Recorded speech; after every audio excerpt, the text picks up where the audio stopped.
জয় হোক মেহনতি মানুষের।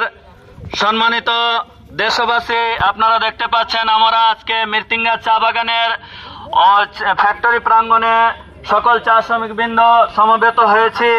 কিসের জন্য সমবেত হয়েছি আপনারা জানেন না হয়তো, কিবা আমরা কোনো আনন্দে নয়, আমরা কোনো ভোটের স্লোগান দেওয়ার জন্য নয়, আমরা কাউকে বিরক্ত করার জন্য এখানে সমবেত হয়নি।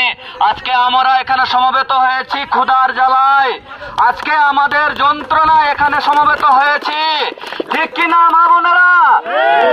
আমরা আজকে আমাদের মা বোনেরা কাজ করছেন, দিনের পর দিন কাজ করে যাচ্ছেন, এই চা পাতা তুলে যাচ্ছেন, রোদ বৃষ্টি ঝড়ের মধ্যে চা পাতা তুলে যাচ্ছেন, কিন্তু আমাদের মজুরি পাওয়া যাচ্ছে না, আমাদের তলব রেশন হচ্ছে না, আমাদের বোনাস বকেয়া টাকা পাওয়া যাচ্ছে না। তাহলে আমরা কোন দেশে বসবাস করি? আমরা কোন দেশের নাগরিক? আমি প্রশ্ন রাখতে চাই, এদেশ নাকি ডিজিটাল দেশ, এদেশ নাকি স্মার্ট কান্ট্রি? এই স্মার্ট কান্ট্রিতে যদি আমরা তলব না পাই, রেশন না পাই, আমরা যদি খেটে আমাদের ক্ষুধা নিবারণ করতে না পারি, তাহলে এটা কেমন ডিজিটাল দেশ এবং কেমন স্মার্ট কান্ট্রি? এটা আপনারাই বিবেচনা করুন দেশবাসী। আপনারা আজকে আমাদের স্মার্ট কান্ট্রি বিশ্বের বুকে পরিচিত হয়েছে। আমাদের জননেত্রী শেখ হাসিনা আমাদের জন্য গত কিস্তিতে আমাদের মজুরি বৃদ্ধি করে দিয়েছেন, কিন্তু আমাদের মিরতিঙ্গা চা বাগানে দেওয়ানদি টি কোম্পানির 4টি চা বাগান, লালচান, নোয়াপাড়া, দেওয়ানদি এবং মিরতিঙ্গা চা বাগান, আজকে এই মিরতিঙ্গা চা বাগানের এই 4টি চা বাগানের শ্রমিকরা দুর্দশাগ্রস্ত। কেন? আমি প্রশ্ন রাখতে চাই, আপনারা কি আমাদেরকে জ্বালিয়ে দেখছেন, পুড়িয়ে দেখছেন কি আমরা খাঁটি সোনা কিনা? আর কি আপনাদের উদ্দেশ্য কি? আমাদেরকে জ্বালানো পোড়ানো, নাকি আমাদেরকে একেবারে প্রাণে শেষ করে দেওয়া আপনাদের উদ্দেশ্য?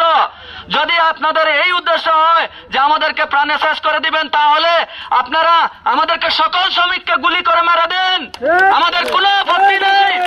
কিন্তু যদি আপনারা স্মার্ট কান্ট্রির অধীনে আমাদেরকে আনতে চান, তাহলে আমাদের তলব, রেশন, আমাদের মজুরি, বকেয়া ভাতা যা রয়েছে সব সেগুলো অবিলম্বে আমাদের সেটা পরিশোধ করুন।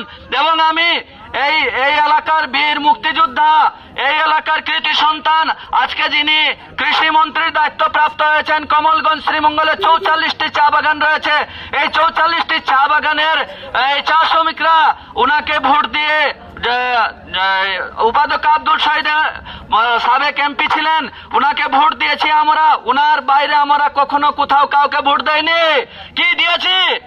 আমরা নৌকার বাইরে কাউকে ভোট দেয়নি। দিয়েছি চা শ্রমিক মা বোনেরা? না, আমরা উনাকে অনেক ভালোবাসি। আব্দুল শহীদ মন্ত্রী বর্তমানে বাংলাদেশ সরকারের কৃষি মন্ত্রীর দায়িত্ব পেয়েছেন, উনার কাছে আমার সবিনয় অনুরোধ থাকবে, স্যার আপনি আমাদের প্রতি একটু দৃষ্টিপাত করুন, আমাদের মা বোনদের প্রতি একটু দৃষ্টিপাত করুন।